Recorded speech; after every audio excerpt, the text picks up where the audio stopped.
국민일보에 실린 한국인의 종교 생활과 의식 조사에 따르면 비기독교인들을 대상으로 종교에 대한 호감도를 조사했습니다.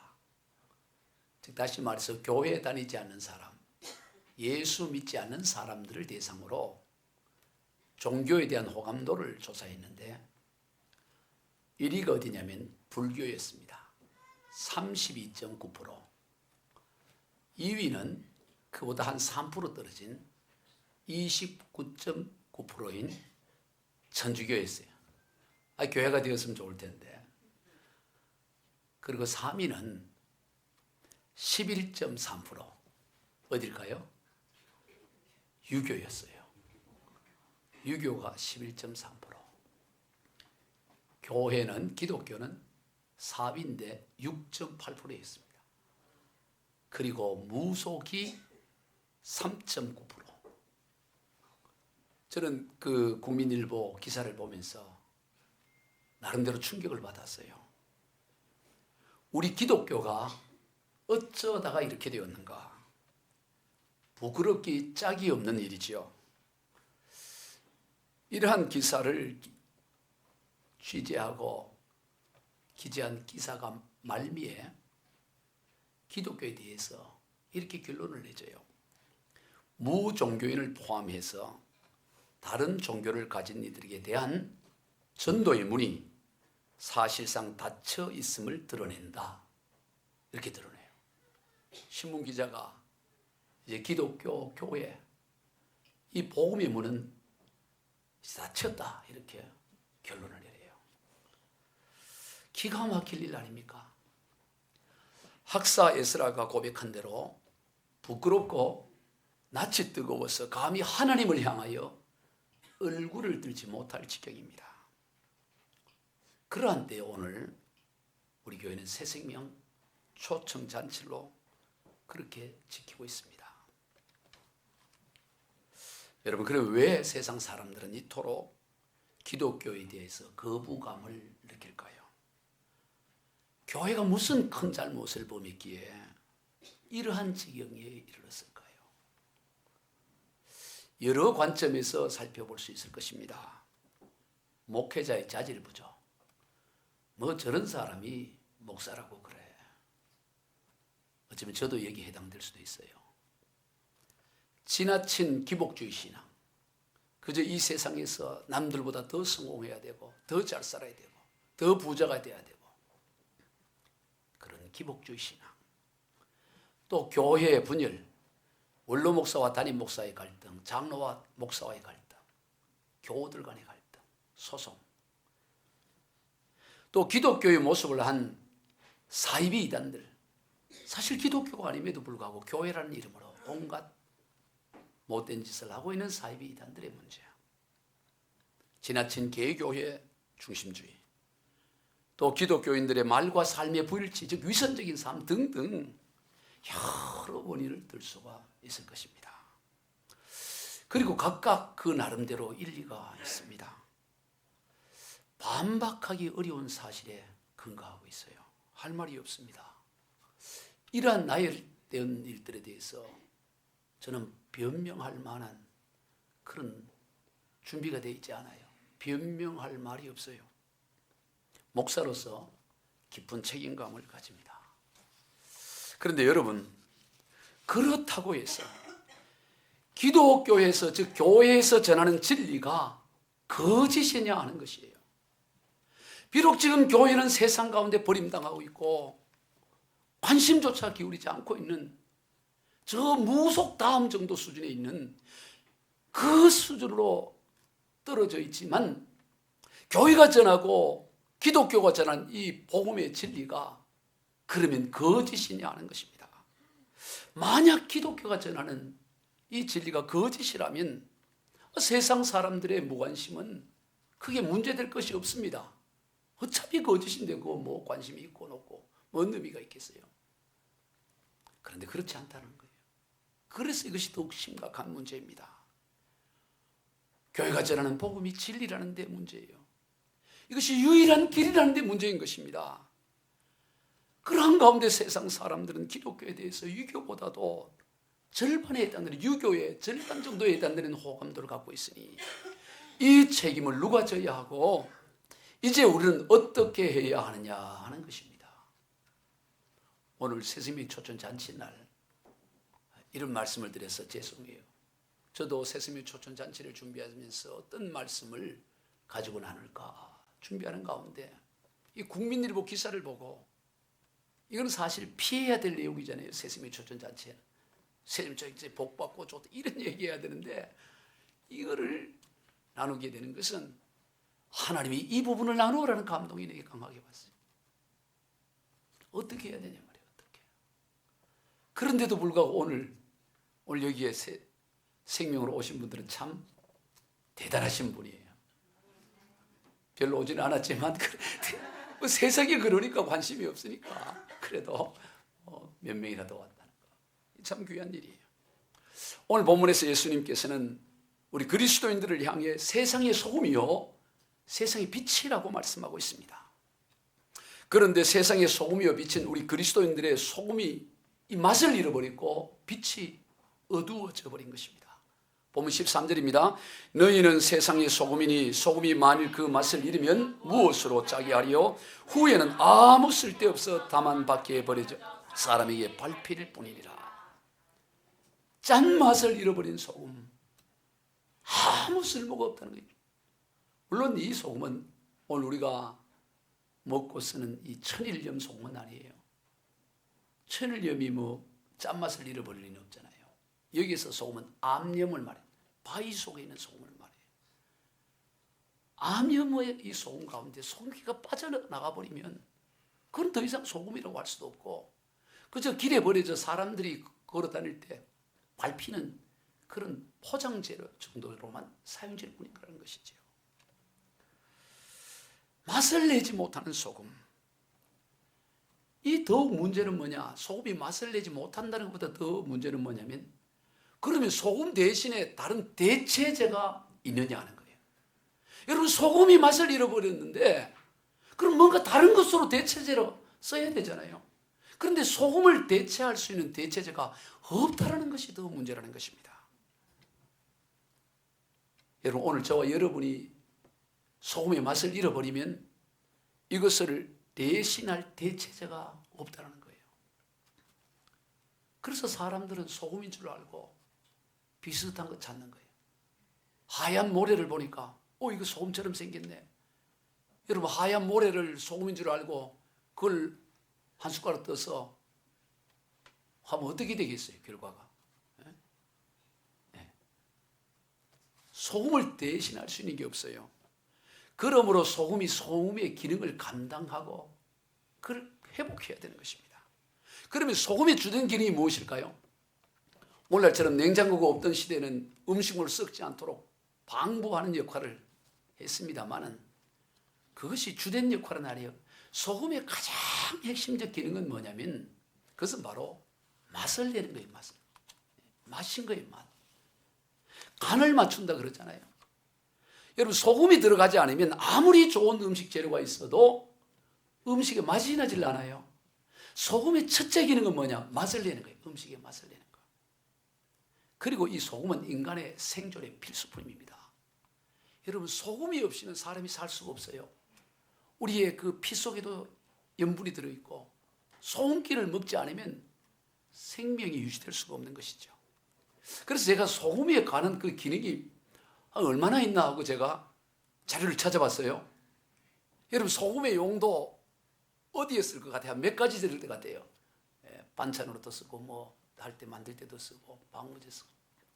찾아봤더니, 자료를 봤더니 소금의 용도가 약 14,000가지 정도로 쓰인대요. 몰랐죠? 14,000. 이 먹는 데 쓰는 거는 음식의 이 맛을 내게 쓰기 위해서는 그 전체 용도의 한 10%밖에 안 되고 90%는 주로 공업용으로 다양한 곳에 이 소금이 들어간다는 거예요. 이런 걸 몰라도 돼요. 그냥 많이 쓴다 이게. 그런데 무엇보다도 이 소금은 우리 인생에, 우리 생명에 존재를 가능케 하는 거예요. 소금이 없이는 우리가 살 수가 없다는 것이죠. 나아가 예수님께서 우리 그리스도인들을 향해 세상의 빛이라고 말씀합니다. 빛의 기능에 대해서는 소금보다도 더 설명할 필요가 없어요. 뻔히 알 수 있는 것이죠. 절대적입니다. 빛이 없는 세상은 존재할 수 없습니다. 물론 빛의 기능도 다양하죠. 광합성을 통해서 식물을 자라게 하고 별난 기능들이 다 있겠지만, 여러분, 빛의 가장 대표적 기능은 뭡니까? 어둠을 밝히는 것이죠. 어두운 것을 밝히게 하는 것이 빛의 가장 본질적인 기능이에요. 그래서 이 빛의 존재가 얼마나 귀한지 하나님께서 우주 만물을 창조하실 때 첫째 날 빛을 먼저 창조하시고, 그만큼이나 빛의 가치는 존귀하고 귀한 것입니다. 바로 오늘 우리 그리스도의 삶이 그렇다라는 것입니다. 오늘 저와 여러분, 우리 그리스도인의 삶의 존재 가치가, 우리 인생의 존재 가치가 얼마나 귀하냐? 소금처럼 귀하고 빛처럼 귀하다는 거예요. 아멘. 빛이 없으면 세상에 존재할 수 있어요. 소금이 없으면 살 수 없어요. 꼭 필요한 존재. 엄청난 존재라는 것이죠. 그런데 그런 귀한 존재가 지금 땅에 떨어져 세상 가운데 밟히고 있다는 거예요. 그러니 참으로 가슴 아픈 일이 아니겠습니까? 그렇다고 해서 다른 것으로 대체할 수도 없어요. 세상이 무엇으로 소금을 대체할 수 있고 무엇으로 빛을 대신할 수 있겠습니까? 그런데 사람들은 이 소금의 이 존재, 빛의 존재의 가치를 모르고 다 밟고 있으니, 밟히는 소금도 문제지만 밟고 있는 사람들은 또 뭐가 되는 거예요? 밟고 있어요. 하나님은 우리 인생을 소금처럼 빛처럼 그렇게 살기를 원하는데, 먼저 소금과 빛이 된 저와 여러분이 가치를 잃어버리고 땅에 떨어져 있으니 밟고 있는 인생은 어떻게 소금이 될 수 있고 어떻게 빛이 될 수 있겠어요? 천하가 다 캄캄해져 버리는 거지. 천하가 다. 이 심각성이 있는 것입니다. 오늘 우리가 이 기능을 회복해야 될 줄로 믿습니다. 소금의 기능을 회복하고 빛의 기능을 회복해서 그 가치를 모르는 이들도 소금이 되고 빛이 되는 역사가 일어나도록 해야 된다, 이 말이죠. 소금은 맛을 내게 하는 것처럼 오늘 우리 그리스도인은 인생의 맛을 내야 합니다. 여러분, 예수 복음은 어떤 거냐? 인생을 만나게 하는 거예요. 밋밋한 인생에 예수 복음이 들어가면, 예수 소금이 들어가면, 야, 이렇게 맛이 있구나. 만난 인생, 살맛 나는 인생이 될 줄로 믿습니다. 예수 믿는 사람은 언제나 살맛 나는 인생이 되어야 돼요. 왜? 소금이 들어가 있어요. 소금이니까 뭐라도 다 맛이 있어요. 예수 복음은 우리 인생을 어둠에서 빛으로 빛나는 인생이, 우울하고 어둠 가운데 있지 않아요. 빛입니다. 언제나 환하게 주어지는 거예요. 에베소 5장 8절입니다. 너희가 전에는 어두움이더니 이제는 주 안에서 빛이라, 빛의 자녀들처럼 행하라. 아멘. 전에는 캄캄한 어둠이었습니다. 그러나 이제는 빛이다 너희들은. 그러니 빛의 자녀들처럼 그렇게 행하라고 말씀하고 있는 것입니다. 예수님을 믿는다는 것은 어두움의 자녀에서 빛의 자녀가 된다는 의미입니다.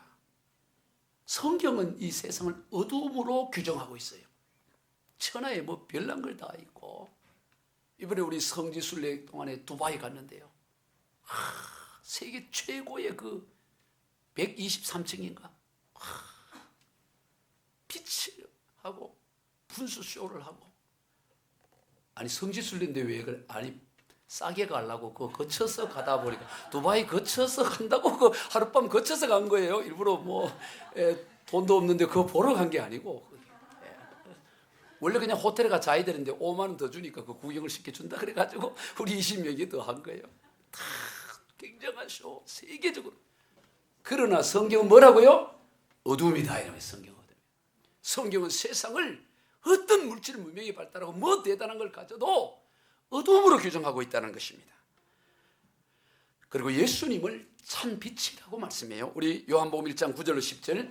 찬빛 곧 세상에 와서 각 사람에게 비추는 빛이 있었나니 그가 세상에 계셨으며 세상은 그로 말미암아 지은 바 되었으되 세상이 그를 알지 못하였고. 세상은 어둠인데 그 어두운 가운데 예수님은 찬빛으로 오셔서 비추었는데 세상이 그 빛을 알아보지 못했다, 그렇게 말씀하고 있는 것입니다. 예수님은 근본 창조주 하나님이에요. 세상에 계셨으며 세상은 그로 말미암아 지은 바 되었으되, 10절에서 그로 말미암아 지은 바, 모든 세상, 하나님, 우리 근본 하나님이신 예수님이 이 우주 만물을 창조하셨고 그분은 빛인데 세상 그를 알지 못하고 있다는 것입니다. 어두운 가운데 비치는 빛인 거예요. 그러므로 예수님께로 나아가기만 하면, 예수님의 빛 가운데 거하기만 하면 빛된 삶을 사고 빛의 자녀로서의 삶을 살게 되는 것을 말합니다. 요한복음 8장 12절입니다. 시작. 예수께서 또 말씀하여 이르시되 나는 세상의 빛이니 나를 따르는 자에는 어둠에 다니지 아니하고 생명의 빛을 얻으리라.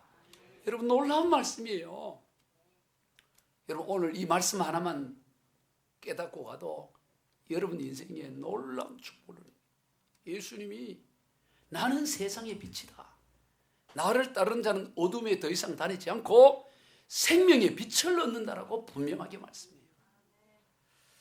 이 얼마나 놀랍고 분명한 말씀이에요. 여러분, 세상 어디에, 이 세상 다 어두운데 나를 믿고 나를 따르면 어둠에서 벗어나 빛 가운데 산다라고 말한 이가 누가 있습니까? 감히 누가 이런 말을 할 수가 있어요? 물론 사이비 교주들이 하는 말이야.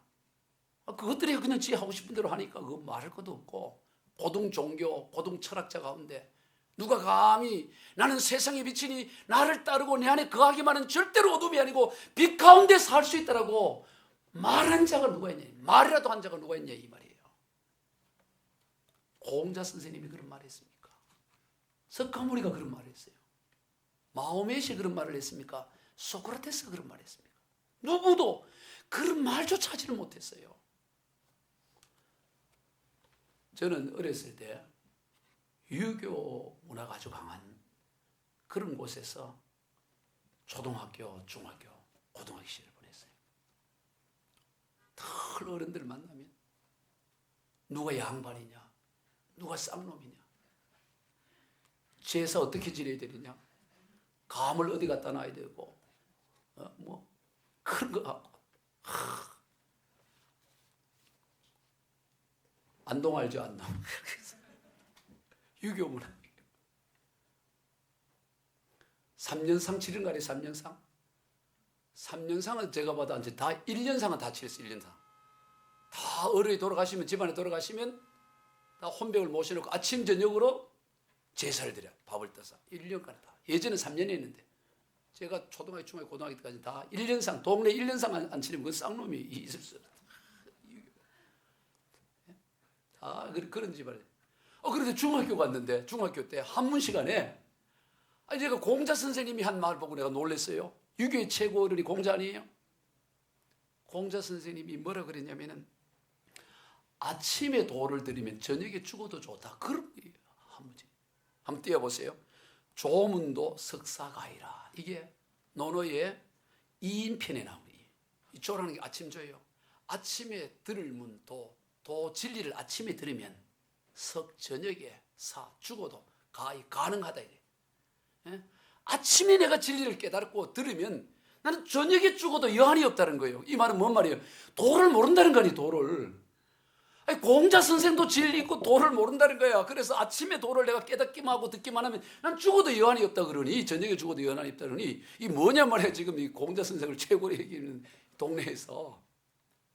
이제 나름대로 이게 놀라웠어요. 그 다음에 더 배워요. 그 노래에 보면 요즘 한문이 교과서에 없는 게 정규 교과서에 없지만 예전에 다 한문 배웠어요. 그 다음에 그의 제자인 게로라는 제자가 그 공자 선생에게 감문사 감히 물어요. 뭐에 대해서? 죽음에 대해서 물어요.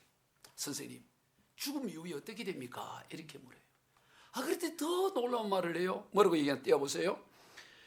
미지생 엄지사, 이런 말이에요. 미지. 이것도 논어에 나오는 얘기입니다. 미는 안일미자잖아요. 지생, 알지자, 생. 이 땅의 삶, 살아있는 것도 내가 몰라. 사는 것도 내가 모르는데 이거는 어찌 언자입니다.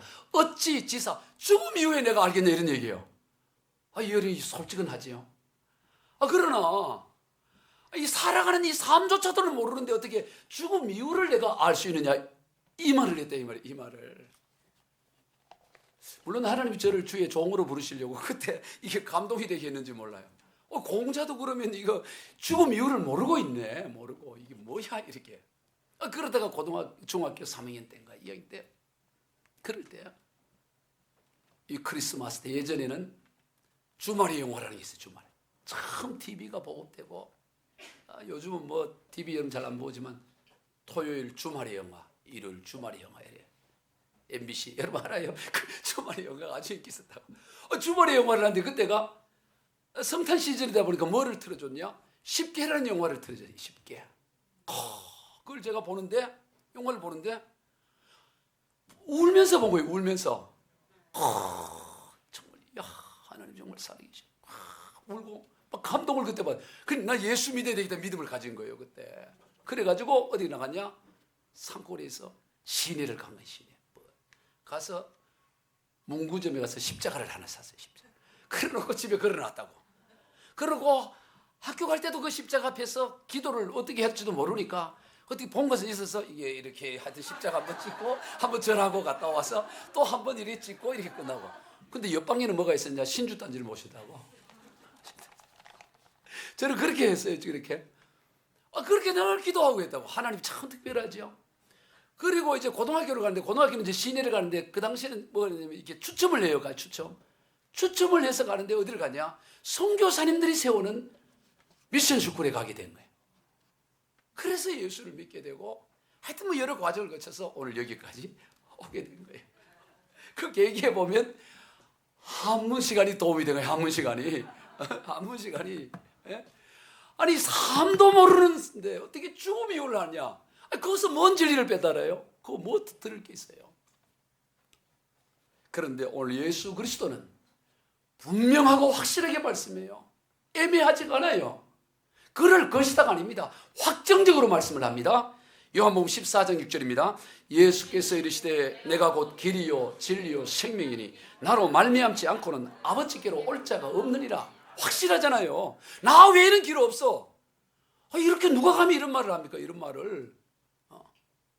날 따라오면 좋을 거야. 이렇게 얘기한 게 아니라고. 뭐 딴 데 가도 좋지만 이게 아니고 내 외에는 나로 말미암지 않고는 길이 없다 이렇게 말씀하잖아요. 할렐루야. 사도행전 4장 12절입니다. 다른 이로서는 구원을 받을 수 없나니 천하 사람 중에 구원받을 만한 다른 이름을 우리에게 주신 일이 없음이라 하였더라. 천하 사람, 천하 어떤 뭐 철학자 어떤 종교, 천하 어디도 예수 그리스도의 복음 외에는 길이 없다라고 선명하게 말씀하고 있습니다. 오직 예수 그리스도만이, 오직 예수 복음만이, 오늘 예수 그리스도를 믿음으로만이 우리는 구원에 이르는 영원한 생명을 얻는 줄로 믿습니다. 그러면 왜? 예수 그리스도를 믿는 게 뭐 그렇게 대단하다고 구원의 역사가 일어나냐 이 말이에요. 예수님이 하나님의 아들이고 뭐 굉장한 분이고 그건 이해가 된다 이 말이지. 근데 그분을 믿었다고 해가지고 그냥 구원을 받는다? 뭐 그런 논리가 있냐 이 말이죠. 제가 이제 신학을 해야 되겠다 하고 마음을 작정하고 직장을 다니다가 다 자동차를 팔고 신대원에 들어요. 요즘은 어렵지 않습니다. 그 당시만 해도 많은 사람들이 신학을 하려고 몰려왔어요. 재수 삼수하는 분들도 많았어요. 대학원을 들어가는. 그래서 나도 이제 공부를 하러 들어가야 되겠다 해서 가지고 있던 자동차를 팔아갖고 그 돈 가지고 저 설악면에 있는 거기 어느 고시원에 가서 공부를 하다가 집에 가고 싶어요. 부인도 보고 싶고 토끼 같은 다 보고 싶어가지고 공부하다가 한 2주 공부하다가 이제 가는데 차가 없어. 차가 밟고 차 값으로 가지고 왔으니까 그런 차가 없어. 어떻게 하지가 그 나와가지고 길가에 있어서 지나가는 차를 잡았어요. 잡았는데 차가 서주더라고. 고맙다고 저 청평역까지 좀 태워달라고. 그거 가야 버스가 있으니까. 가는데 보니까 대화를 이런저런 얘기하다 보니까 이분이 스님이야. 스님인데 그냥 땡중이 아니고 동국대학교 불교학과를 나온 정통 스님이야. 제대로 된 스님을 만난 거예요. 그래서 우리 이제 가는데 뭐 하냐 이러니까 나도 이 고시 공부하다가 하나님의 부름을 받아서 나는 이제 신학을 하려고 그러고 있고 어디를 가려고 지원하려고 지금 준비하고. 이 둘이 이제 이번에 이제 기도 불교 나는 기도. 근데 나는 이제 신학교 때 간 것도 아니고 이제 가려고 준비하는 상황이니까 이분은 이제 불교학교 졸업하고 이게 다르잖아요.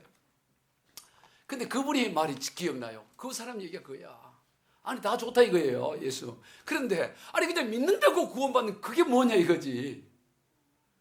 뭐라도 뭐 있어야지. 그냥 믿어버리면 구원받아. 그게 뭐냐 이거야 그게. 그분이 그걸 의문이시 여기는 거예요. 저는 잘 기억이 나지 않습니다만 그래도 제 나름대로 뭐 얘기를 했던 것 같아요. 근데 그분이 그거를 잘 받아들이지 않고 청평역까지만 태워주고 갔어요. 요즘 같으면 스님 우리 한잔합시다. 커피 한잔 살 테니까 어디 앞에 가서 한잔 얘기하면서 좀 긴하게 얘기하겠는데 그분은 가셨어요. 이분이 모르는 게 있습니다. 그게 뭐냐면 믿음의 정의를 몰랐던 거예요. 믿음. 여러분 우리가 믿음 그러면 그냥 예수님을 믿는다 그러면 예수님이 이러이러한 분이고 근본 하나님의 본체이시고 뭐 어떤 일을 하시고 쭉 그것을 알고 인정하고 동의하는 거, 이걸 우리는 믿음이다 이렇게 생각해요. 우리가 뭘 믿는다 그러면 내가 자네를 믿어 그러면 자네가 이러이러한 것을 내가 믿겠다, 이게 다 그런잖아요. 뭘 믿는다 그러면 지적인 인식, 동의, 이걸 우리는 일반적으로 믿음이라 그래요. 그런데 성경에서 말하는 믿음은 그런 게 아닙니다. 성경에서 말하는 믿음을 이분이 이해를 못하고 있었던 거예요. 오늘 우리 그리스도인들도 마찬가지입니다. 믿음의 뭔지를 그냥 세상적으로 믿는 것을 그냥 믿음으로 이렇게 생각하는데 성경은 그런 것을 믿음이라, 그건 인지하는 거고 아는 것에 지나 지적인 동의에 지나죠. 성경에서 말하는 믿음은 뭐냐? 우리 요한복음 1장 12절에서 정확하게 설명합니다. 시작. 영접하는 자 곧 그 이름을 믿는 자들에게는 하나님의 자녀가 되는 권세를 주셨으니. 믿음이 뭐라고요? 영접하는 거라는 거예요. 영접하는 거. 예수님이 이런저런 일을 한 것을 알고 인식하고 믿는다 그런 차원 정도가 아니라 당연히 알아야죠. 인지해야 되죠. 그러나 그 인지하고 인식하고 동의하는 정도가 아니라 그분을 나의 삶 가운데, 내 인격 가운데, 내 인생 가운데 모셔들여서 그분과 함께 동행하며 살아가는 삶, 이것이 믿음이라는 거예요. 영접하는 것이 믿음입니다. 따라해 봅시다. 영접하는 것이 믿음이다. 예수님을 내 삶 가운데 영접하는, 물론 그러기 위해서는 알아야 되죠. 이분이 어떤 분인지. 그냥 아는 것으로 이게 믿음이 아니에요. 그건 아는 거예요. 성경에서 말하는 것은 영접하는 자, 곧 그 이름을 믿는 자. 그 이름을 믿는다는 것은 그분을 내 삶 가운데 모셔드리고 영접하는 것을 말해요. 그러면 그분이 내 안에 계셔서 역사를 하는 거예요. 그 믿음이 굉장한 거죠. 불교나 모든 종교는 자력 종교입니다. 내가 신의 경지에 내가 뭔가 이렇게 행동을 해서 도달해 가는 거죠. 그러나 기독교의 진리는 그게 아니에요. 영접이에요. 하나님이 나를 찾아오신 거예요. 완전한 신 하나님이 나를 찾아오신 그분을 내가 마음의 문에 열고 그분을 내 삶 가운데 모셔들여서 그분과 동행하는 삶, 이것이 구원의 길이라고. 할렐루야. 차원이 다르다고. 차원이. 믿음이라는 게 완벽한 걸 받아들이는 게 믿음이에요. 완전하신 하나님을 내가 받아들이는 거예요. 그래서 그분과 동행하는 삶. 그래서 요한복음 3장 2절 시작. 볼지어다 내가 문 밖에 서서 두드리노니 누구든지 내 음성을 듣고 문을 열면 내가 그에게로 들어가 그와 더불어 먹고 그는 나와 더불어 먹으리라. 예, 아멘. 예, 지금 PPT가 안 뜨는 것은 제가 보내줬구나. 다시 한번 읽어봅시다. 시작. 볼지어다 내가 문 밖에 서서 두드리노니 누구든지 내 음성을 듣고 문을 열면 내가 그에게로 들어가 그와 더불어 먹고 그는 나와 더불어 먹으리라. 이게 믿음이에요. 아멘. 예수님과 더불어 먹고 더불어 동행하고 더불어 살아가는 삶, 이것을 예수님을 믿는다. 이렇게. 오늘 예수님을 믿는 역사가 있기를 소망합니다. 주님 찾아오셨네 모시어 드리세 가시관을 쓰셨네 모시어 드리세 우리 죄를 속하려 십자가를 지셨네 받은 고난 크셔라 모시어 드리세. 아멘. 모셔드린 거예요. 모셔드린 거예요. 그러니 얼마나 쉬워요. 그냥 문만 열면 된다고. 문만 열면. 주님, 나는 알 수 없어요. 주님 내 안에 들어오십시오. 4절에 보면 주여 내가 믿으니 오소서 오소서 주여 환영하오니 오소서 오소서 생명길로 이끄사 슬픔 위로하시고 진리 알게 하소서 오소서 오소서. 아멘. 이 쉬운 이 진리예요. 그냥 마음의 문만 열기만 하면 되는데, 그분을 모셔드리기만 하면 되는데, 뭐 별난 바라는 것도 아니에요. 굳이 교회 오라는 것도 아닙니다. 엄밀하게 말하면 굳이 교회를 와야만 구원받는 것도 아니에요. 예수님을 믿으면 구원받아요. 믿으면 예수 믿으니까 교회 오는 거죠. 할렐루야. 믿으라고. 근데 뭐가 어렵냐. 그냥 문만 열면 되는데 문만 열면 되는데 복음을 전하다 보면 답답해요. 뭐 돈을 내라 겁니까? 세금을 내라 겁니까? 마음의 문만 열으라고 믿는다고. 그러면 하나님의 자녀 된다고. 그걸 왜 하느냐고. 그걸 참 답답할 때는 한번 쥐어받고 싶어요. 이런 멍청한 놈이라. 얼마나 쉬워, 얼마나 쉬워. 그냥 마음의 문만 열면 주님 오신다는데, 열어놓고 안 오시면 그거는 그분 책임이지. 뭐 돈이 들어 그냥 한번 열어보는 거죠. 주님 오시라고. 하도 답답해서 내가 10초만 나르다. 10초만 내 따라하면 된다. 10초 간단해. 주님 내 마음은 엽니다. 들어오세요. 그거 못 따라하냐고. 그래도 안 따라해요. 입을 다물어. 참 주님을 환영하시기를 축복합니다. 그러면 예수님을 믿음으로 어둠에서 빛으로 바꿔지는 삶의 특징은 무엇일까요? 세상에 비치신 예수님을 우리가 따를 때 어둠에서 빛의 삶을 살게 되는데, 그런 빛의 삶을 산다는 그 삶의 특징이 무엇이냐 하는 거예요. 예수님이 우리 안에 오면 이제는 어둠에 우리는 따르지 않아요. 빛의 자녀로 살아가요. 그럼 빛의 자녀는 어떻게 사는 게 빛의 자녀냐? 그게 두 가지로 볼 수 있습니다. 하나는 하늘 백성이 된다는 거예요. 신분이 바뀌어져 버린다는 겁니다. 오늘 예수 그리스도가 우리 안에 들어오는 순간 하나님의 나라가 함께 임하게 되고, 우리는 하늘나라 백성이 되는, 하나님을 아버지라 부르는 하나님의 자녀가 되는 신분의 변화가 있는 줄로 믿습니다. 놀라운 변화예요. 놀라운 변화. 여러분, 우리나라도 제3국에서 와서 돈 벌려고 오는 분들이 얼마나 많아요. 근데 많은 분들이 그 짧은 기간에 돈을 다 못 버니까 남아갖고 불법 체류하면서, 그래서 임금 떼이고, 그분들에게 있어서 이 대한민국의 주민등록증, 그건 얼마나 귀하겠어요. 얼마나 귀했어요. 오늘 저와 여러분의 이 신분이 하늘나라 백성, 하나님의 소유가 된다는 건, 이건 참으로 놀라운 복이고, 이 하늘 백성의 가치가 얼마나 굉장한지 몰라서 그렇지, 사실은 이거는 우리는 그냥 당연하게 이렇게 생각하지만, 그 제3세계 사람들은 대한민국의 그 국민이 된다는 거, 주민등록이 되고 국적을 취득하는 게 얼마나 영광이에요. 오늘 저와 여러분이 하늘나라 백성이 된다는 것을 잘 몰라서 그 가치, 이걸 그냥 뭐 대수롭지 않게 여겨요. 그래서 저는 하나님이 저보고 이 목사에게 소원 하나 들어줄게. 뭐라도 한번 얘기해봐. 들어줄게. 뭐라도 해봐. 그러면 나는 서슴지 않고, 주님, 우리 전 교인 천국 구경 한번 시켜주고 오세요. 천국 한번 갔다 와. 그리고 그것만 보지 말고 가는 김에 지옥도 한번 보고.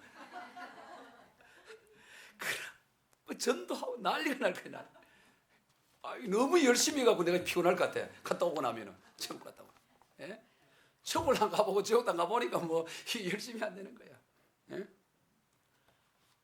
여러분, 정말로 천국을 경험하면 사람이 이 세상에 삶을 시시하게 여겨서 그럴 것 같아서 주님이 안 보여주시는지. 그래서 다들 보면 이 천국 갔다 오면 다들 에이 뭐 돈 버는 것도 별로 시시하고 뭐 관광도 갈 것 같아.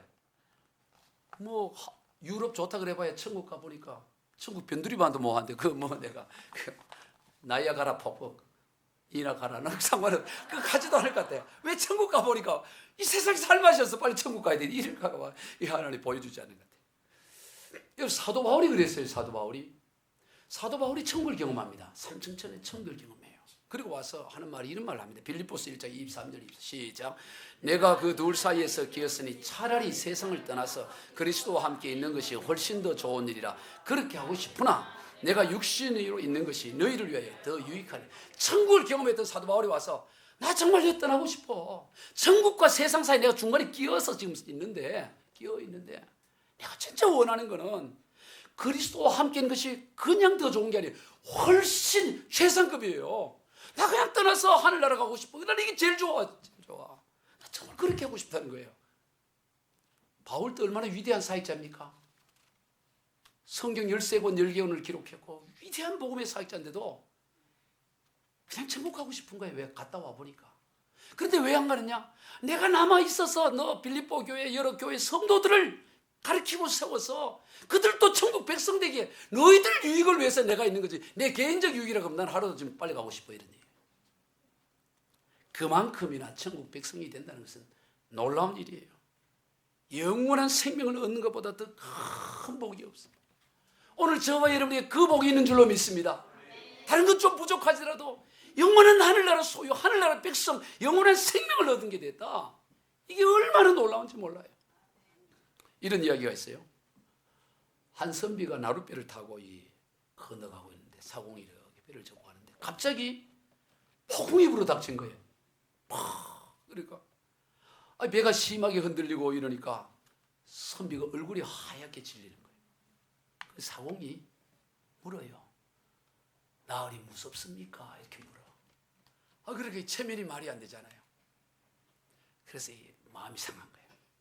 자존심 상해서 그래서 이 선비가 사공을 내가 좀 저래야 되겠다 해서 허세를 부리기 시작하는 거예요. 뭐라고 묻냐면 자네 혹시 논어를 읽어보았는가 이런 거예요. 그러니까 나으리는 저는 논어를 들어본 적도 없습니다. 남자로 태어나서 논어를 모른다면 인생의 4분의 1은 죽은 생명이나 다름이 없네 이런 거예요. 그리고 나서 또 물어. 그러면 자네 맹자는 읽어봤는가 이래. 저는 맹자도 몰라요. 그러면 남자로 태어나 맹자도 읽어보지 뭐하고 모르면 생명의 4분의 2가 없는 거, 죽은 거와 다를 게 없어요 이러는 거예요. 또 그러다가 한참 갔다. 그러면 자네 시경은 읽어봤는가? 저는 가망눈이하고 글도 모르고 잘 그런 게 있는지도 모릅니다. 그래. 그러면 자네는 4분의 3의 생명이 없는 거나 마찬가지일세. 이렇게 여쭤보는 거예요. 그러자 이 사공이 이 선비한테 이러는 거예요. 나으리 혹 헤엄칠 줄 아십니까? 이러는 거예요. 그랬더니 선비가 나는 그런 거는 공부하려고 배우지 않았네. 그랬더니 나으리 그렇다면 나으리의 목숨은 완전히 죽은 거나 다름이 없습니다. 하면서 물가로 배로 뛰어들는 거예요. 물가로 뛰어들어. 왜냐하면 배에 물이 올라오고 있는 거야. 배가 침몰하는 거죠. 그랬다는 거예요. 그러니까 뭔 얘기냐면 노를 알고 맹자 시경을 다 안들 생명을 구원하지 못하면 무슨 의미가 있어? 물에 빠져 죽어버리지. 그럼 누가 지어낸 얘기겠지만 여러분 죽음의 문 앞에서 별난 것을 배우고 알면 그게 뭔 의미가 있어요? 궁극적인 문 앞에서는 생명을 구하지 못하는 철학, 종교, 학문 다 아무것도 아니에요. 영원한 생명을 얻는 예수 복음을 아는 것에 비하면 세상에 알고 한다는 그 모든 배설물에 지나잖아요. 아무것도 아니다. 예수 그리스도를 믿을 때 우리는 영원한 생명, 천국 백성이 되는 줄로 믿습니다. 그리고 그것이 전부가 아니에요. 그것도 굉장하죠. 그것만 해도 뭐 충분해요, 사실은. 그런데 그게 전부가 아니라는 거예요. 이 땅에서 비록 완전하지는 않지만 천국을 누리는 삶이 있다라는 거예요. 우리 예수 복음을 믿고 받아들일 때에 예수님을 영접할 때 이 땅에서 천국을 누리는 삶이 있는데요. 어떻게 천국을 누리냐? 바로 시각과 관점을 통해서 하나님의 시각, 하나님의 관점으로 세상을 보게 돼요. 여러분 예수를 믿는다는 것은 예수님을 우리 삶에 영접하는 거잖아요. 그분이 우리 안에 들어오셔서 우리와 함께 하시잖아요. 그러면 그분의 눈으로 근본 하나님이신 예수 그리스도의 눈으로 세상을 보게 되는 거예요. 그러면 어떻게 되느냐? 이 죄 많은 이 세상 가운데서도 우리는 천국의 삶을 누릴 수 있는 그런 인생이 된다는 거예요. 여러분 인생의 모든 문제는 어디에 달렸냐? 눈에 달려 있습니다. 따라해 봅시다. 인생의 문제는 눈에 달려 있습니다. 자기 손가락으로 눈을 가리키며 다시 시작. 인생의 모든 문제는 눈에 달려 있습니다. 모든 게 다 눈이야. 눈에 다 눈에 달려 있어요. 어떤 눈으로 보느냐, 어떤 눈으로, 어떤 관점으로 보느냐, 거기에 다 달린 거예요. 동일한 문제여도 동일한 것도 어떤 눈으로 보느냐에 따라 그게 고통이 될 수도 있고 감사거리가 될 수 있고 전부 관점, 시각에 달려 있대요. 시각에. 그런데 예수 그리스도를 믿으면, 예수님을 믿으면 우리는 모든 세상 모든 문제를 하나님의 눈, 하나님의 관점으로 보게 되는 것입니다. 그러면 문제될 것이 없어요. 내 영혼이 은총이요 중한죄좀 벗고보니 그 어디나 상관이나 초막이나 궁궐이나 어디나 하늘나라가 된다 이 말이에요. 왜? 하나님의 눈으로 바라보니까 하나님. 문제될 게 없어. 문제될 게 없어. 뭐가 문제될 게 있어요? 우리 이사야 40장 15절 이하를 읽어봅니다. 시작. 보라, 그에게는 열방이 통이 한 방울 물과 같고 저울의 작은 티끌 같으며 섬들은 떠오르는 먼지 같으니 레바논은 땔감에도 부족하겠고 그 짐승들은 번제도 부족할 것이라. 그의 앞에는 모든 열망이 아무것도 아니라 그는 그들을 없는 것 같이 빈 것 같이 여기시느니라. 아멘. 저는 이 말씀을 참 좋아해요. 문제가 있고 어려움이 있을 때 이 말씀을 묵상합니다. 보라, 그에게는 열방이 통에 한 방울 물과 같고 저울의 작은 티끌 같으며. 여러분, 열방이라는 게 러시아든 뭐 유럽이든 미국이든 여러 나라, 열방은 한 나라가 아니잖아요. 여러 나라를 말하잖아요. 여러 나라 다 묶어놔 봐도 통이 한 방울 물에 지나지 않아요. 저울에 먼지는 저울의 무게를 못 재. 또 있는데 어떻게 무게가 돼? 저울에 그냥 떠오르는 작은 먼지에 지나지 않아. 열방이 그렇다 그러면 그 열방 속에 사는 사람, 한 국가 안에 사는 한 개인, 그 개인의 문제가 그게 뭐가 되겠어요? 뭐 열방도 통이 한 방울 물에 지나지 않고 저울에 떠오르는 먼지에 지나지 않는데 한 국가의 문제는 아니면 개인의 문제는 더 아무것도 아니죠. 더 아무것도. 뭐가 문제될 게 뭐가 있어요? 레바논은 뭐예요? 레바논은 국가 안에 국기 안에 뭐가 있습니까? 백향목을 그려서 레바논의 국기를 보면 백향목 나무가 아주 멋있게 그려져 있잖아요. 레바논의 백향목. 그런데 레바논의 백향목도 하나님 앞에 뗄감도 못 된다 그래요. 뗄감도. 나무 중에 왕인 백향목조차도 뗄감에 지나지 않고 아무것도 아니라는 거예요. 아예 없는 것. 그의 앞에는 모든 열망이 아무것도 아니고 없는 것까지 빈 것같이 여기시느리라 라는 것입니다. 여러분, 하나님의 관점으로 세상을 바라보면 감당하지 못할 일이 없고 감당하지 못할 문제가 없습니다. 이런저런 세상의 문제는 도리어 하나님은 나타내는 좋은 배경이 되고 좋은 재료가 돼요. 여러분, 인생에 문제가 나타나면 이걸 통해 또 하나님이 이 놀라운 역사를 드러낼 재료를 하나님 주셨구나. 그렇게 여기면 되는 거예요. 이것은 마치 나비와 애벌레 수준 차이가 있습니다. 여러분, 애벌레 시절에는 만사가 다 장애물이야. 모든 애벌레는 다 경상도 말로 걸구쳐는 거예요. 다 걸구쳐. 이것도 걸구치고 저것도 다 문제야. 뭐든지 뭐 아름다운 꽃도 문제야. 그거 다 걸구치예요. 다 걸려넘어져. 그러나 나비가 되면 뭐든지 다 구경거려. 날아서 다니니까 다 저것도 구경 저것도 다 구경돼. 관점이에요. 관점. 할렐루야. 출애굽을 한 이스라엘 백성들에게 앞에 놓인 홍해 바다는 세상 관점으로 볼 때 그건 장애물도 보통 장애물이 아니에요. 그렇죠. 홍해바다, 시퍼런 홍해바다, 뒤에는 애군병사, 양쪽 어디서 도망도 못 가고 장애물이다 이 말이야. 그러나 하나님의 관점을 가졌던 모세는 그게 뭐예요? 구경거리였어. 구경거리. 다 두려워 벌벌 떨고. 아니, 애굽에는 공동묘지가 없어. 여기 우리 죽이려고 여기 데리고 왔나? 말도 꼭 그렇게 해요. 여기 묻으려고 그렇게 데려왔겠어요. 하나님이 모세를 통해서. 뭐 삿대질하고 욕하고 10원짜리 20원짜리 하면서 뭐 욕을 내야 되는 거예요. 그래 하는데 모세는 이게 장례거리가 아니고 무슨 거리? 구경거리야. 그래서 외치는 거예요. 모세의 심정으로 우리 출애굽기 14장 13절 예를 읽어봅시다. 시작. 모세가 백성이 이르되 너희는 두려워하지 말고 가만히 있어서 여호와께서 오늘 너희를 위하여 행하시는 구원을 보라. 너희가 오늘 본 애굽 사람을 영원히 다시 보지 아니하리라. 여호와께서 너희를 위하여 싸우시니 너희는 가만히 있을지니라. 좀 가만히 있어. 가만히 있어. 구경이나 해. 이 얘기잖아요. 아멘. 가만히 그냥 믿고 구경하면 되는데 막 불안해서 떨고 왜 그래요? 그냥 가만히 있고 믿음이 없어요. 여러분, 성경은 온통 이런 이야기로 가득 차 있습니다.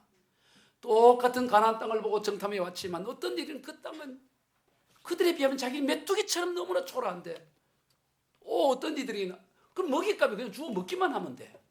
동일 다른 데 보고 온 게 아니에요. 같이 보고 왔다고. 같은 것을 보고 와서 전혀 다르다 이 말이에요. 무엇의 차이입니까? 믿음의 차이예요.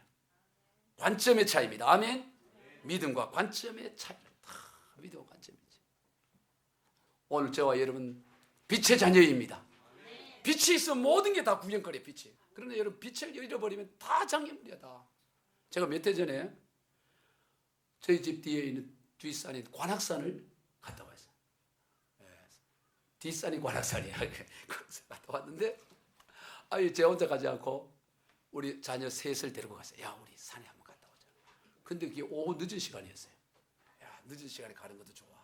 그래서 적당히 갔다가 내려오려고 그랬는데 간 것 정상까지 한번 가보자고. 청사까지 가는데 갔더니 저물어버려요. 그래서 야, 그 내려가는 길도 왔던 길 가면 또 재미없으니까 그냥 반대길로 가자 이래가지고 또 반대길로 가는데 캄캄해. 이 길 찾기도 어려워요. 미끄러지고 넘어지고. 그리고 뭐 등불이 없잖아요. 그냥 핸드폰 그거 몇 번 넘어지는 거예요. 나중에 막 짜증이 나는 거예요. 내가 왜 이랬을까? 이래. 가도 끝이 없어. 계속 그냥. 뭐의 차이예요? 빛의 차이예요. 빛의. 뭐 훤한 낮에 가면 야 이런 것도 있네 저런 것도 있네 참 관악산 좋네 이러지만 관악산의 아름다움이 뭐 보여야 말이지. 팔등을 보면서 안 넘어지려고. 그래. 여러분 저와 여러분에는 참 빛이 있는 줄로 믿습니다. 예수 영원한 생명의 빛이 우리에 있기 때문에 뭐든지 다 구경거리하면서 감사하며 가고 하나님의 관점으로 가는 거예요. 토미 텐이라는 분이 쓴 하나님의 관점이라는 책이 있어요. 그 책의 그 서문에 보면 이분이 30살 된 막내 딸하고 엘리베이터를 타요. 책 제목도 좋잖아요. 하나님의 관점. 근데 그 서문에 그 하나님의 관점을 쓰게 된 배경이 딸하고 엘리베이터 타다가 경험하게 된 거예요. 엘리베이터를 탔는데 애가 30살 어린 딸이야. 그래 보니까 이 엘리베이터 안에 잘 그림이 그려져 있는 거예요. 장식도 잘 해놓고 잘. 이렇게 해놨는데 한층 타면서 사람들이 점점 많이 타기 시작하는 거야. 그러니까 아버지는 키가 커서 이렇게 괜찮은데 이 어린애가 요 있다 보니까 이게 답답하고 사람들 다리만 보이고 엉덩이를 보이고 허리띠만 보이고 이래갖고 애가 이게 답답해서 아빠 안아주세요. 답답해 아무것도 안 보여요. 잘 보였으면 좋겠어 이러는 거예요. 그래서 이 토미 테니 이 목사님이 그를 애를 안고 자기 어깨에 올려놓으니까 그랬더니 이제 달라이 보이게 되는 거지. 그게 그 아이의 시선일 때는 다리랑 그 엉덩이밖에 못 봤는데 아버지의 시선으로 아버지와 안아주니까 아버지 품에 있으니까 아버지가 보는 시선으로 다른 걸 이렇게 보게 됐다. 그러면서 이분이 그래요. 아빠 안아주세요. 아빠 눈높이만큼 보고 싶어요라고 요청하는 것이 바로 신앙이요, 기도요, 예배다 이렇게 정해요. 기도가 뭐라고요? 예배가 뭐라고요? 하나님 아버지의 눈으로 내가 볼 수 있게 해주세요. 아빠 안아주세요. 그래서 아빠 눈높이만큼 저도 보게 해주세요. 이게 기도고 예배고 찬송이라는 거예요. 할렐루야. 오늘 저와 여러분이 하나님의 시선, 하나님의 관점으로 바라보기를 주의 이름으로 축복합니다. 말씀을 정리합니다. 예수님은 생명의 빛입니다. 캄캄한 어둠을 비추는 생명의 빛이에요. 예수님을 믿을 때 우리는 생명의 빛 가운데 거하게 됩니다. 그래서 어둠에서 벗어나 영원한 빛, 영원한 생명 가운데 들어가는 복을 누리게 됩니다. 영원한 하늘나라의 백성이 됩니다. 그것뿐만이 아닙니다. 이 땅의 삶 가운데서도 하나님의 관점으로 세상을 바라보게 되는 것입니다. 그러면 어떤 것도 큰 것이 없어요. 문제될 게 없어요. 그러니 감당하는 것이죠.